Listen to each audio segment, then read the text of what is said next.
Right off the bat, I'd like to give the makers of Thor Ragnarok credit for realizing the main reason behind the previous standalone Thor films being the massive piles of shit that they were. Thor and his universe are simply really fucking stupid, and have proven to be unfilmably so. After failing to make him a compelling fish out of water and a disastrous attempt to tell his story straight, the only logical conclusion was to turn Ragnarok into a comedic parody of itself, and even that didn't fucking work. It's a paper-thin plot stretched out to 2 hours by undercutting every single scene with a stupid fucking joke, and even if it's at the expense of narrative continuity or previously established characterization, and it's one of the most insufferable movies I've seen this year.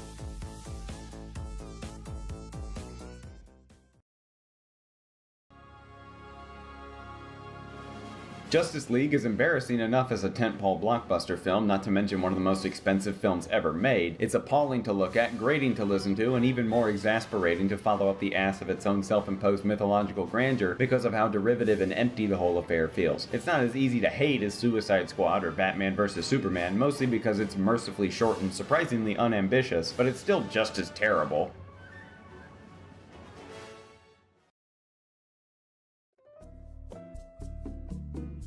Mechanically similar to writer-director Dan Gilroy's debut film Nightcrawler, but with a more scattershot approach. The range between us as the audience and Roman J. Israel as the central character determines what percentage of this movie works and how much of it misses the mark. When we see the events of the film from behind the big-rimmed spectacles of the title character, the character writing and Denzel Washington's performance shine through, but when the action is presented through an audience surrogate character in similar but inferior fashion to Nightcrawler, the intimacy of Roman J. Israel's man versus self conflict loses precedence and the film's dominant theme of personal values under conflict becomes obscured. Otherwise, Roman J. Israel Esquire embodies its particular moral conflict with grace, and the workmanlike precision with which the characters face down the obstacles is reasonable because they are, within the context of the film, men and women of occupation. A step down, but not necessarily a step back.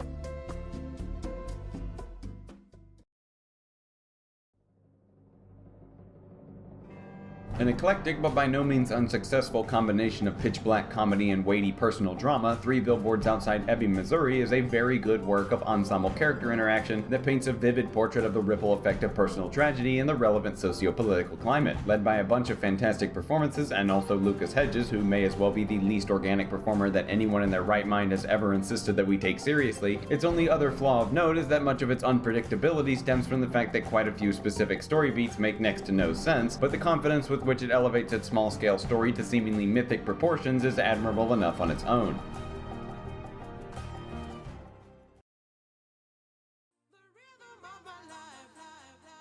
The scenes in The Disaster Artist that take place immediately before or during production of The Room are great. It's in the remaining minority of the film that I begin to call into question its sincerity. I have no trouble complimenting the film's portrayal of Tommy Wiseau, the suspicious circumstances surrounding the creation of his debut film, and his strained relationship with the cast and crew. In other scenes, it felt as if the film was trying to impose importance upon itself by elevating its source material beyond any reasonable measure, deliberately ignoring the fact that it's basically a technically inept multi-million-dollar vanity project of no merit outside of its deliberate misinterpretation. So that felt kinda shallow. Overall, it's lightweight entertainment that demands very little from the audience, probably because I didn't demand much from the filmmakers either.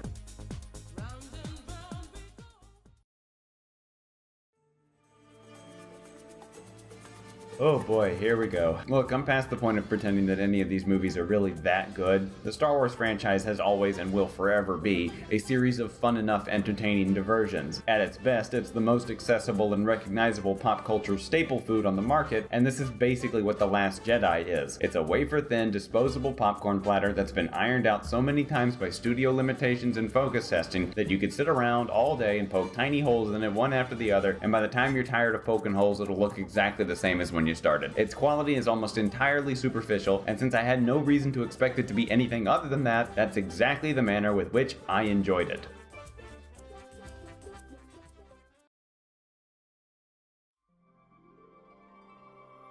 Presentation-wise, Downsizing is quite good. It's well shot, fluidly directed, solidly acted, and the effects work for the tiny people is pretty great. It's just that the story is complete shit. What little of the series of events in Downsizing could reasonably constitute the plot of a film is almost entirely irrelevant. Successive plot beats only serve to deflate previous ones, and any event that could theoretically morph the protagonist into any shape other than the blank, featureless slate is simply ignored. The fact that Matt Damon and his cohorts have been shrunk down to the size of action figures has virtually no relevance whatsoever, and the relevance it forces onto its itself in various scenes is contradicted on multiple occasions by its refusal to adhere to even the most fanciful of scientific reason. Seriously, the amount of significance this movie thinks it has is downright insulting.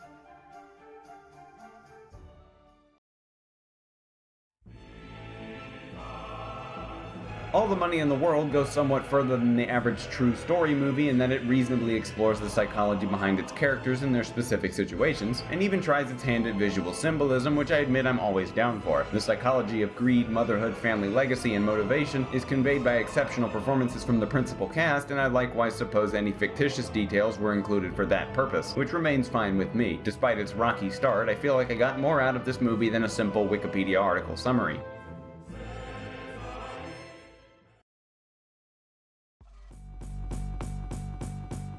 Bight is the kind of wretched abomination that could serve as no better encapsulation to everything wrong with public perception of systemic racism and police violence. I haven't hated a movie as much as Bight in quite a long time, and if anything, I'm thankful for that. I ate a lot of shitty food over the Christmas holiday, and this despicable, virulent, ugly, nonsensical, morally and creatively bankrupt piece of burning trash is exactly the source of the level of vomitous purge that, if nothing else, could at least afford me a decent night's sleep before we begin another disastrous year.